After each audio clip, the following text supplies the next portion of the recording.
Hello students, Vinita's Hindi class में आपका स्वागत है। आज हम इस वीडियो में क्षितिज के पाठ 7 छाया मत छूना के एमसीक्यू करेंगे। यह काव्य पाठ गिरिजा कुमार माथुर द्वारा लिखा गया है। इस पाठ की व्याख्या विस्तृत रूप में हम प्रीवियस वीडियो में पढ़ चुके हैं। उम्मीद है आपको समझ आ गई होगी। प्रश्नोत्तर के वीडियो के बाद अब आगे बढ़ते हैं नए वीडियो एमसीक्यू को लेकर।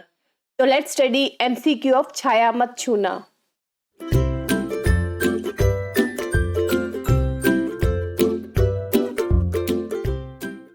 पहला प्रश्न है, चंद्रिका का प्रतीकार्थ है। इसके ऑप्शंस हैं जीवन के सुखद क्षण, चांदनी, उजाला या सत्य का आभास। तो इसका सही उत्तर है जीवन के सुखद क्षण। अगला प्रश्न, कृष्णा शब्द जीवन के किस पक्ष को उजागर करता है? उज्जवल पक्ष, सुखद पक्ष, दुखद पक्ष या इनमें से कोई नहीं। तो इसका सही उत्तर है दुखद पक्ष। नेक्स्ट है, यथार्थ कठिन क्या है? जीवन का भ्रम, जीवन की कड़वी सच्चाई, आदर्शवादी लोग या यथार्थवाद। तो इसका सही ऑप्शन होगा जीवन की कड़वी सच्चाई। अगला प्रश्न, इस कविता की भाषा है, कैसी भाषा है? खड़ी बोली, प्रतीकात्मक, लाक्षणिक या उपर्युक्त सभी। तो सही आंसर होगा उपर्युक्त सभी। अगला प्रश्न, दुविधा हत साहस क्या है? इसके ऑप्शंस हैं दुविधा में पड़ना, साहस से काम लेना या ऐसा साहस जो दुविधा से ग्रसित हो अथवा साहसहीन जीवन। तो सही उत्तर होगा ऐसा साहस जो दुविधा से ग्रसित हो। अगला प्रश्न, पंथ कब दिखाई नहीं देता? जब व्यक्ति की नजर कमजोर हो या व्यक्ति जब दुविधाग्रस्त हो, जब मार्ग अस्पष्ट हो या जब वह दो राहे पर खड़ा हो। तो सही उत्तर होगा जब व्यक्ति दुविधाग्रस्त हो तब उसे पंथ दिखाई नहीं देता। अगला प्रश्न, दुख है न चांद खिला शरद रात के आने पर। इस पंक्ति में निम्नलिखित किस लोकोक्ति का अर्थ निहित है? ऑप्शन है इसके, का वर्षा जब कृषि सुखानी, बीती ताही बिसार दे आगे की सुध ले, न नौ मन तेल होगा न राधा नाचेगी, या नाच न जाने आंगन टेढ़ा। तो इसका सही उत्तर होगा का वर्षा जब कृषि सुखानी, यानी समय निकल जाने के बाद में कोई कार्य होता है तो उसका क्या मतलब। अगला प्रश्न, भविष्य वर्ण से कवि का क्या तात्पर्य है? इसके ऑप्शंस हैं आगे बढ़कर भविष्य का वर्णन करना, अपने लक्ष्य को प्राप्त करने के लिए आगे बढ़ना, या भविष्य में आने वाली बाधाओं को दूर करने के लिए तत्पर रहना, अथवा उपर्युक्त सभी कथन सत्य है। तो सही उत्तर होगा उपर्युक्त सभी कथन सत्य है। अगला प्रश्न, छाया छूने का प्रतीकार्थ समझाइए। इसके ऑप्शंस हैं छाया को छूने का प्रयास, स्मृतियों को ताजा करना, भ्रम में पड़ना या जीवन को दुखी बनाना। सही उत्तर है स्मृतियों को ताजा करना। अगला प्रश्न, छाया मत छूना इस कविता में कौन सा गुण है? माधुर्य गुण, ओज गुण, प्रसाद गुण या इनमें से कोई नहीं। सही उत्तर प्रसाद गुण। अगला प्रश्न, गिरिजा कुमार माथुर का जन्म कब हुआ? सन 1920 में, सन 1918 में, सन 1916 में या सन 1914 में। तो सही उत्तर है इसका सन 1918 में। अगला प्रश्न, वे प्रमुख रूप से कवि माने जाते हैं किसके? छायावादी, प्रगतिवादी, प्रयोगवादी या रीतिकालीन कवि। तो सही उत्तर है इसका प्रयोगवादी कवि। अगला प्रश्न, कवि छाया छूने से क्यों मना करता है? क्योंकि छाया भ्रम होती है, छाया काली होती है, छाया खतरनाक होती है, या इससे मन को दूना या दुगुना दुख होता है? तो इसका सही उत्तर होगा इससे मन को दूना दुख होता है। अगला प्रश्न, जीवन में सुरंग सुधिया सुहावनी, इस पंक्ति में कौन सा अलंकार है? तो इसके ऑप्शंस है अनुप्रास अलंकार, यमक अलंकार, श्लेष अलंकार या उपमा अलंकार।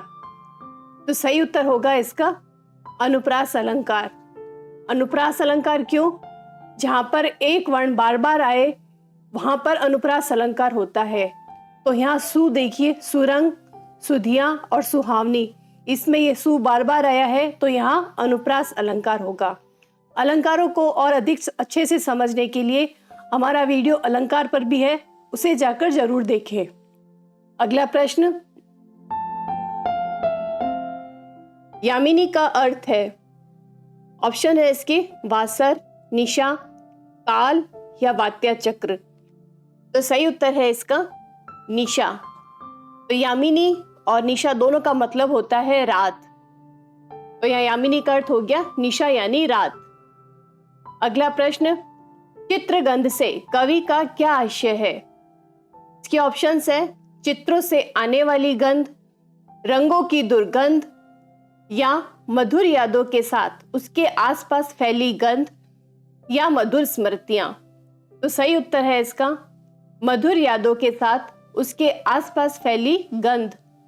अगला प्रश्न, यामिनी बीतने का अर्थ क्या है? दुख के क्षणों का बीत जाना, रात्रि का बीत जाना, सुखद क्षणों का बीत जाना, या समय बीत जाना। तो इसका सही ऑप्शन होगा सुखद क्षणों का बीत जाना। अगला प्रश्न, कुंतल के फूल का प्रतीकार्थ बताइए। सुखद घड़ियां, दुख के क्षण, बीता हुआ समय, या आने वाला कल। सही उत्तर है इसका सुखद घड़ियां। अगला प्रश्न, चांदनी किसका प्रतीक है? प्रकाश का, ज्ञान का, शांति का, या सुख की घड़ियों का? तो सही उत्तर है इसका सुख की घड़ियों का। अगला प्रश्न, जितना ही दौड़ा तू उतना भरमाया है, इस पंक्ति में किस ओर संकेत है? इसके ऑप्शंस देखें, धन वैभव के पीछे दौड़ने के, यश, वैभव, मान, सरमाया सब व्यर्थ का भ्रम है, या धन संपत्ति की लालसा निरंतर बढ़ती ही जाती है, अथवा उपयुक्त सभी कथन सत्य है। तो इसका सही ऑप्शन है उपयुक्त सभी कथन सत्य है। अगला प्रश्न, कवि ने मृग तृष्णा का प्रयोग किसके लिए किया है? जीवन में प्रभुता पाने की चाह को मृग तृष्णा बताया गया है। मृग तृष्णा जीवन का एक भ्रम है, या मृग तृष्णा वह है जो भ्रम की भांति हमारा पीछा नहीं छोड़ती और हम उसको प्राप्त करने के लिए दौड़ते रहते हैं, अथवा उपयुक्त सभी कथन सत्य है। तो सही उत्तर है इसका उपयुक्त सभी कथन सत्य है। अगला प्रश्न, छाया से कवि का क्या आशय है? भ्रम, डरावना चित्र, अतीत की स्मृतियां, या परछाई? तो सही उत्तर है इसका अतीत की स्मृतियां। अगला प्रश्न, सुरंग सुधियों से कवि का क्या तात्पर्य है? बुरी यादें, खुशनुमा यादें, भूली बिसरी यादें, या झकझोर कर देने वाले क्षण? तो सही उत्तर है इसका खुशनुमा यादें। अगला प्रश्न, यामिनी किसका प्रतीक है? जीवन के मधुर क्षणों का, जीवन की निराशाओं का, जीवन के विचलित कर देने वाले क्षणों का, या ढलती उम्र का? तो सही उत्तर है इसका जीवन के मधुर क्षणों का। अगला प्रश्न, भूली सी एक छुअन, इसका मन पर कैसा असर पड़ता है? तो इसके ऑप्शंस है मन प्रसन्न हो जाता है, मन हताश हो जाता है, मन दुखी हो जाता है, या प्रायश्चित करने लगता है? तो इसका सही उत्तर होगा मन दुखी हो जाता है। अगला प्रश्न, निम्नलिखित पंक्ति में रूपक अलंकार है? छाया मत छूना मन, होगा दुख दूना, या जीवन में है सुरंग सुधिया सुहावनी, अथवा छवियों की सी चित्रगंध फैली मन भावनी। तो इसका सही उत्तर होगा छवियों की सी चित्रगंध फैली मन भावनी। अगला प्रश्न,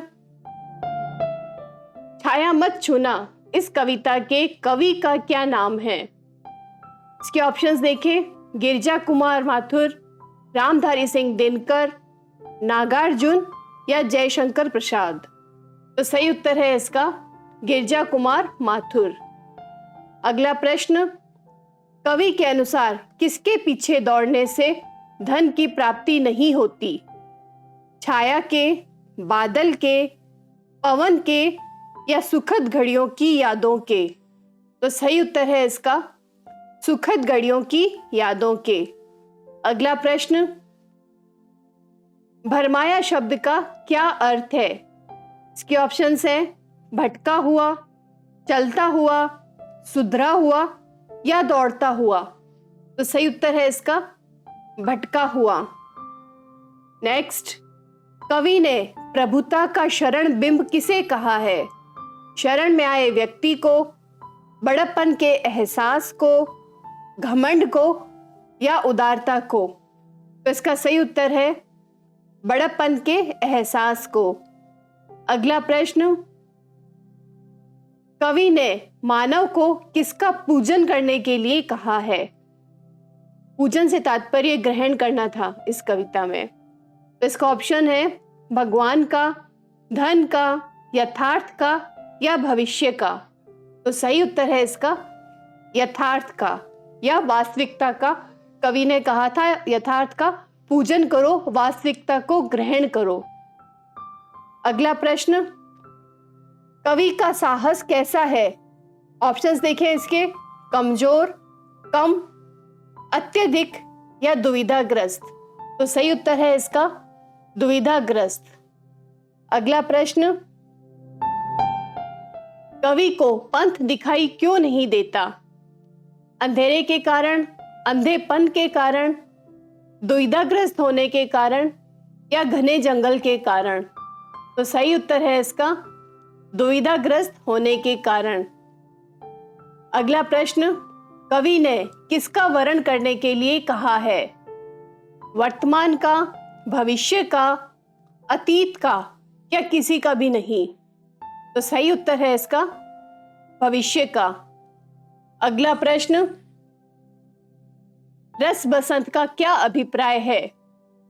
बसंत का रस, बसंत में रस जाना, सुखमय जीवन या दुखमय जीवन?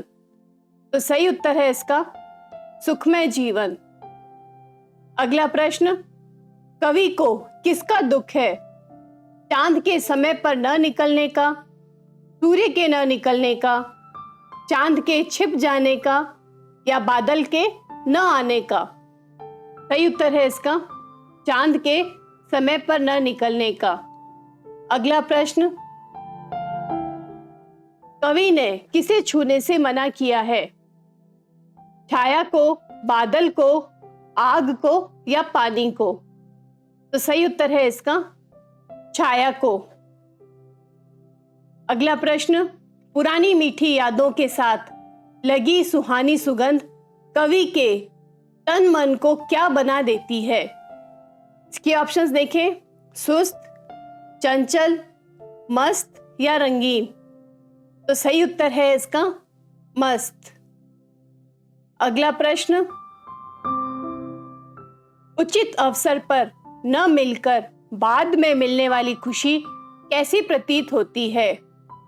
काल्पनिक, व्यर्थ, संतोषजनक या निराशाजनक?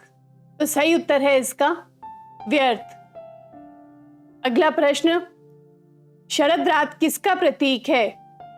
ठंड का, खुशियों का, धन का या प्रेम का? तो सही उत्तर है इसका खुशियों का। अगला प्रश्न, चांदनी रात को देखकर कवि को किसकी याद आती है? ऑप्शन है इसके, प्रेमिका के केशों में गुथे फूल, सांसारिक सुख, मां की या इनमें से कोई नहीं? तो इसका सही उत्तर है प्रेमिका के केशों में गुथे फूल। अगला प्रश्न, जब मनुष्य का मन दुविधाओं से भर जाता है तो क्या होता है? इसके ऑप्शंस हैं, तब वह रोने लगता है, घर से भाग जाता है, वह लड़ने लगता है, या तब उसे कोई रास्ता नहीं सूझता। तो इसका सही उत्तर होगा तब उसे कोई रास्ता नहीं सूझता।